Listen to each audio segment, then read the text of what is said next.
The C.O.E. must go. The curfew is going to ease. Chiang Mai has an outbreak but is still ready, and the tar balls are back. That's coming up in Good Morning Thailand on the Thaiger.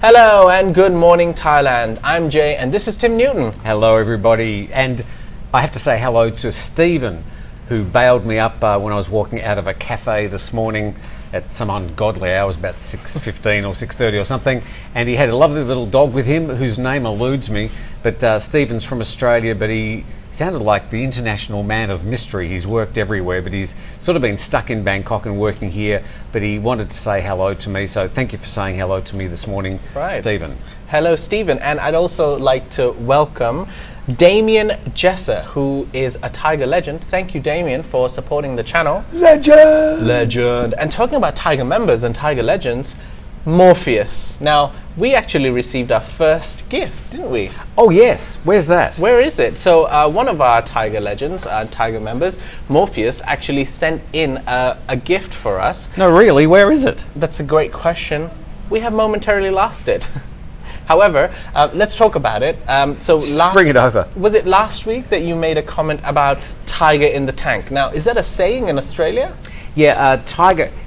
Get a tiger in your tank was a slogan for a petrol company called Esso, yeah. And they decided that they'd use the tiger. Thanks, Chai. Thank you very much. You can hold that up. Here we go. They'd so they said put a tiger in your tank was their slogan, and Morpheus. Yes, Morpheus has sent this in and said down here, put a tiger, Thaiger, in your tank to start your day. It came in a beautiful frame. Yes. Unfortunately, in sending it to us, Morpheus, the frame didn't arrive in very good order. So we're going to put it in a nice frame and put it up on our brag wall. Right. So thank you very much, Morpheus. Thank you very much. Right. And also thank you to Coffee Culture. Oh, yes. Right. For these beautiful mugs, you can find your roast coffee and ground coffee at coffeeculture.asia. They've got all the different flavors. More on Coffee Culture in a bit. Can I talk about this? What is that? Well, the other day people were saying it would be ridiculous to have to arrive in Thailand and you don't have any money. Where are you going to get one of these blue notes to hand over to the immigration people? I said, well, no, they're not blue. Yeah. They're pink. And somebody yesterday said, no, they're not pink, they're purple. So I'm asking you, what colour are these notes? I'm thinking pink. And if you get it right, you get to keep it. I think it's pinkish purple. You're colourblind, so... Let me just keep this safe for you. No. It's pinkish purple. It's multi-coloured to, support and include all the colours. So I'm expecting that the comment section today is going to be ablaze with people commenting about... Blue or purple. Remember there was a trend about a picture that certain people see gold. I think it was purple or gold, or some blue or gold. Yeah, that was really weird. Yeah, so certain people see a different colour to other people depending on maybe age. I'm not quite sure. We should ask Jason what he sees, because... Jason's he's a colourblind editor. A colourblind editor. So anything could happen. We are all inclusive here at the Thaiger. And the other little thing to mention before we get on to the actual real show is, would you boldly go where no man has gone before? In other words, would you go into space if you were given the option? Are you talking about space? The final frontier. The endless adventure of a lifetime? These are the voyages of the Starship Enterprise. Yes, William Shatner, who played Captain Kirk in the original Star Trek series, at the age of 90 years old, was sent up into space yesterday with the Jeff Bezos Blue Origin? Yes. They go up and they come down. Yes. They don't go into orbit. If the Earth was like, the sort of size of the ball that you have in your classroom, they went up about 2 millimetres. So it's hardly into space, but they do experience weightlessness for around about 3 minutes, and the whole voyage up to down takes about 12 minutes. Shorter than my commute to work this morning. But hey, if you've been to space, you've been to space. And William Shatner did it at the age of 90 years old. Yep. Jeff Bezos paid for his trip. So, would you do it? Yeah, sure. I think we should both do it. I'm like the Captain Kirk to your Jean-Luc Picard. Oh, I thought you were going to call me Captain Spock or something for a moment there. No. I don't think there's any resemblance at all, but anyway, thank you very much. People say I look like Colonel Clink out of Hogan's Heroes. You're too young for that. Oh, that's another Gilligan's Island thing. Oh God, here we go with the Gilligan's Island Sure. again. Right, okay, we're going to take a quick break, but I promise once we return from We'll the actually break... talk about something useful. Yeah, we will talk about what's going on in Thailand and everything that you need to be updated on. We'll be back right after this.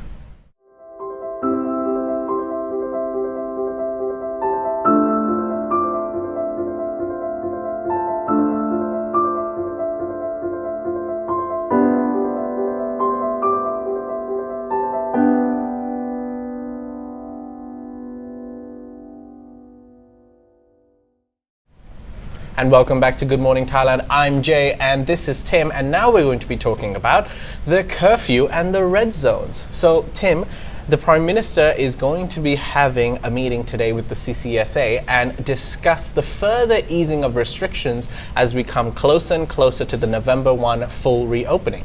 So they're talking about easing the curfew, they're talking about easing the number of dark red zones and turning them into red zones, and some of the red zones, the orange zones. Yes. So it's quite a change, but it's all part of this countdown to November 1, where we still don't know exactly what's going to happen. So what's happening with the curfew? Well, they're going to, slowly start increasing the amount of time that you're allowed out. So it used to be 10 p.m. It will be changing to 11 p.m. So it'll be 11 p.m. to 3 a.m. That's what the curfew is going to be. So they brought that back from 4 a.m. So it's now 4 hours from 11 till 3. Yes. If they decide to confirm that today. That's right. And it will start on Saturday until the end of the month. Which is handy because I went out trying to buy shoes the other day. Did I talk about this? Maybe I did. Yes, you did. Sorry. 10 minutes shoes. I won't talk about it again. Right. I still don't have another pair of shoes. Also, the amount of people that are allowed to gather will slightly increase. In dark red zones, it will be 50. In orange, it will be 200. In yellow, it will be 300. In green, it will be 500. But once again, as always, you will need to seek permission from provincial or Bangkok Communicable Diseases before you actually organize events that require such large amounts of people to gather. So this whole November 1 is the big date. It's what everybody's waiting for. Now the TAT yesterday put in their wish list for countries they hope will be considered low risk and be the countries that will be allowed to enter Thailand without having to do quarantine. In other words, quarantine-free entry. And a lot of people are hanging on this for November the 1st. Would you like me to read the list of countries? Yes, please. This is the TAT wish list. This is not a final list. If I read your name out, don't suddenly rush down to your travel agent and book a ticket because it's not confirmed. But the TAT, who are not public health officials, I might add, have said USA, UK, Germany, Sweden, Denmark, Finland, Norway, France, Russia, China, I say including Taiwan and Hong Kong, Japan, Korea, South Korea, not North Korea, Australia, Israel, UAE, Switzerland, Malaysia and Italy. Okay. So they're the wish list from the TAT that will be proposed to the CCSA today. Right, wishful thinking. Okay, right. Let's talk about Chiang Mai, Tim. Oh yes, let's talk about Chiang Mai. I briefly mentioned, I think a couple of episodes ago, that there was a slight COVID-19 infection outbreak in one of the markets in Chiang Mai. A cluster. Yes, a cluster indeed. Now, Chiang Mai is 60% vaccinated. They're still aiming to reach 70%, which is the target set by the government. However, the governor has come out and said that around 478 people fell sick from this market, and the market has now been closed for around 2 weeks, and it's actually for deep cleaning? That's right. They've said deep cleaning and quarantine. That's from the 9th to the 22nd of October. So even though they have this cluster, the governor has come out and said that, hey, we're still open for reopening. And he's also come out and said that at first they were going to open 4 provinces, but now they're saying that the entire province will be available starting November 1st. So well, that's good, because they were talking about sort of 4 districts, which were sort of the main city and then roughly to the west of the city, but now opening the whole of Chiang Mai makes a lot of sense. Makes a lot of sense. How are they going to stop people going from one district, stepping one step over the road into the next? Yeah, you'll need a permit. Yeah. Yeah, well, it's good news. It's good news that it's going to be opening the whole province, and I hope that this outbreak doesn't get out of control and spoil all those plans for Chiang Mai, because they've been struggling just like every other province in Thailand. They really need the tourism boost, because Chiang Mai, like Phuket, is also one of the top destinations to travel for tourists and domestic tourism. A special guest has visited Bangkok from Chiang Mai this week. That's right. But he'll be back in Chiang Mai next week with his new hair. That's right. That's Jet we're talking about, our Thailand News Today reporter. So when Chiang Mai does reopen, we'll get Jet to get out on the road and get some shots for you. Right, okay. Let's take another quick break, and once we return from the break, Tim's going to go on his rant on why the C.O.E. must be abolished. Has to go. It has to go. And also, the tar balls are back. For anyone who remember, we had tar balls at Mai Khao Beach. They are back. More about that in just a second. Welcome back. You're watching Good Morning Thailand. Tim, the C.O.E. must be stopped. It must be abolished. It must be gotten rid of. Why? Well, that's what I was going to say. Okay. So you ruined my segment. Well, now, the certificate of entry is a significant barrier to Thailand's reopening. They can talk about reducing the quarantine. They can talk about getting rid of the curfew and a dozen other restrictions. They can even talk about removing the alcohol ban, opening the bars. But if they've still got the certificate of entry, this is a significant barrier. And part of it is not so much the answers you have to give and the paperwork you have to do. But the biggest problem seems to be, from a lot of emails we've had, is that you don't get that certificate of entry approved sometimes until the day before you travel. Right. So the stress it's putting on people who are hoping to go on a holiday or a break or just travelling generally have got this additional problem of not only having to worry about the PCR tests and their accommodation and what they're going to do, but they have to lay out exactly what they're going to do, where they're going to stay. And this is causing a lot of stress and paperwork, and it can't be easy for the Thai embassy officials around the world trying to figure out exactly what is required. And each embassy, it appears, is sort of doing it in their own ways. And in the case of the UK embassy, it seems that some of these certificate of entries are not being approved or not approved until the day before travel. So the C.O.E. just simply has to go. Why do we have the certificate of entry? It's partly because we're under this emergency decree. And we know at the moment the emergency decree has been extended till at least November the 30th. So, okay, you're going to reopen Thailand to travel from these 10 countries if that all goes ahead, or 20 countries if it all goes ahead. However, if we've still got the certificate of entry at that time, it's still going to be a significant impediment to bringing large numbers of visitors back to the country. So I think the best thing the government could do, despite all these other changes and easing of restrictions, is get rid of the certificate of entry. It really doesn't serve much purpose, because the information you have to put in there is information that can be checked at immigration when they arrive. It's information that it has never been required in the past. Why do the government need to know where you're going to stay when you arrive? Okay, they need to have a contact address. They need to have a phone number perhaps.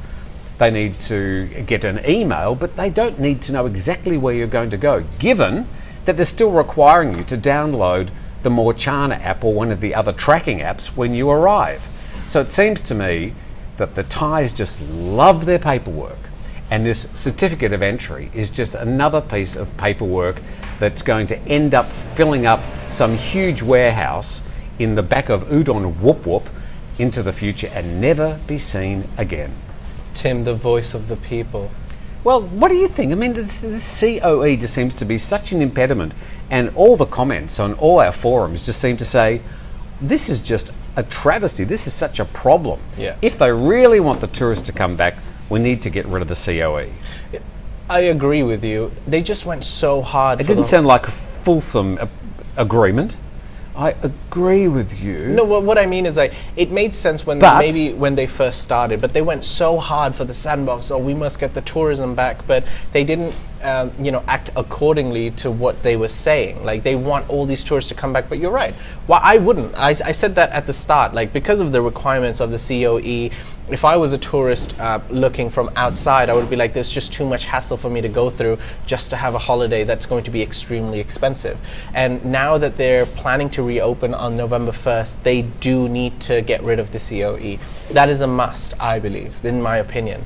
I just don't see. I don't see a lot more tourists coming with these requirements still, still in effect. Yeah, I think they do need to get rid of the C.O.E. They need to make the process of coming in easier. They need to lower the cost of the PCR test. They need to lower the cost of basically just coming in Thailand. Get people in first. If you want tourists to come in, make it as easy as it is to get in, access to the country, low cost, and just, Thailand is one of the best places to travel because it's so cheap. But if you make it expensive for people to travel, then you're only going to target a certain amount of people. Be assured that there's a lot of tourist-hungry destinations around the world. That's right. That are going to be working very, very hard. Regionally, when you're talking about tropical destinations, you've got places like Bali, Hainan Island, you've got Malaysia, you've got all sorts of places around here, Goa in India, Langkawi in Malaysia as well, of course, which are vying for that sort of tropical beach destination. And they're going to be working really hard. So Thailand has to do something special if it wants to get people to come back. It's going to be a fight. Do they think that these other places are just going to sit quiet and be like, let Phuket have all the tourists? No. They're going to try to make it as exclusive, as attractive to these tourists, to try to motivate them to come to Bali instead, to come to Langkawi instead. So Phuket needs to stand out. If they want these tourists, do something special. Not just Phuket, the whole of Thailand. You can't just rely on, we're Thailand, people will come here anyways. No, they won't. Make it so that they want to come here, even if they were thinking of Bali. Try to get those people to come to Phuket. And for that, you have to be different. You have to make it easy. Settle down. Oh, I'm calm. This is my calm face. I'm in a Zen mode today. Okay. Right. Last topic for today, the tar balls are back. Oh, the tar balls. Right. So for any of you who've watched our previous episodes, I believe it was a couple of months ago. Was it last month or the month before? No. The tar balls were the middle of June. Was it? Has it been that July, long already? August, September. Because it was just a couple of weeks before Phuket opened up with the sandbox. Okay. And we were saying it couldn't have happened at a worse time. That's correct. So here's the tar balls from a report we did back in June. And these tar balls are the ones that have appeared back on the northern beaches of Phuket. Now, Phuket, of course, opened up for the sandbox and is one of the only areas in Thailand currently open to international tourists. As part of these sandbox schemes. But these tar balls, you came with me down to do the report. That's right, with Michelle. And Michelle, thank you very much, from My Cow Sustainable Foundation. Yeah. And they're sort of globs of plasticine-like goo, and they are just, they're sort of rubbery, but if you push your finger into them, you'll get the oil on, and then you can't get it off. Oh, yes. You got it on your shoes. Yes, right. And it took... Are these the same shoes? These are the same shoes, yes. You smelt like petrol for the next 3 months. Yeah, pretty much. And it wasn't because you were sniffing the petrol. Oh, no. It was because it was on your shoes. That's right. So, the tar balls have returned, and I suppose in the next 24 hours or so we'll find out if they are on other Andaman beach locations as well. Yep. But, yesterday they had a whole lot of people trying to clean the beach, trying to remove these tar balls, and tomorrow... Michelle has said if you are in Phuket at 8:30, they're going to be having a clean-up up on the northern beaches. They'll give you the gloves and the bags and all the things you need. So if you want to know more about that, you can go to Sustainable My Cow. That's their Facebook page. We'll put a link under the description if we remember to. We always say that, we always forget, but we'll do our best.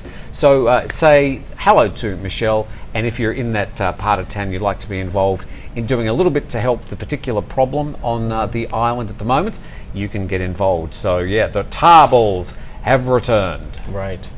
And those are all the news topics for today. Tim, have you enjoyed your coffee today? I've loved my coffee from coffeeculture.asia. That's right. Get your blend of coffee, whether it's you like Robusta, Robusta and Arabica, organic coffee, green coffee. They have the new flavor Doi Mot coffee, which is very nice, very fresh. So yeah, find your blend of Thai coffee from Thai coffee farmers from all across Thailand, within Thailand and internationally at coffeeculture.asia. And type in the code The Thaiger for a 10% discount at checkout. We've also got a number of hotels that have contacted us to do Good Morning Thailand from their location following our week at BYD Lofts in Phuket last week. That's right. So you might see us popping up at all sorts of strange locations. That's all coming up. Right. Thank you, Tim. Thank you. Right, and thank you, Morpheus, once again for the lovely gift. Thank you, Jason, in front of the buttons. Thank you, Chai, next to Jason behind the buttons. And thank you to the viewers for watching the show. We'll see you tomorrow. Have a great day.